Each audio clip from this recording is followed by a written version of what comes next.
নমস্কার বন্ধুরা, আজ আমি বানিয়েছিলাম ভাইরাল ওরিও পাকোড়া।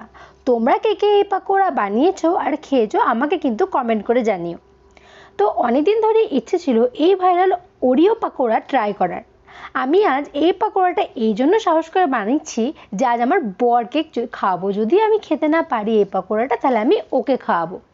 তো আমি তো এই পাকোড়াটার স্বাদ টেস্ট করে দেখে নিয়েছি কেমন খেতে। তোমরা যদি জানতে চাও আমার কেমন লেগেছে, আমার বড় ভিডিওতে গিয়ে দেখে নাও। আর আজ আমি ভেবেছি যে অফিস থেকে আসার পরে পরে তার হাতে আমি ধরে দেব এই ভাইরাল পকোড়া। জানি প্রথম দেখাতে কিছুই বুঝতে পারবে না, কিন্তু যখন কামড় মারবে আর ভেতর থেকে মিষ্টি মিষ্টি ওরিওর স্বাদ পাবে, সেই মুহূর্তটা দেখার অপেক্ষাতেই আমি আছি। আর বন্ধুরা, এরপরে আমি আর কি পকোড়া ট্রাই করবো, গাঁদা ফুলের নাকি গোলাপ ফুলের নাকি বিরিয়ানি নাকি জারবেরা পকোড়া, আমাকে অবশ্যই কমেন্ট করে জানা। দেখা হচ্ছে পরের ভিডিওতে। বাই।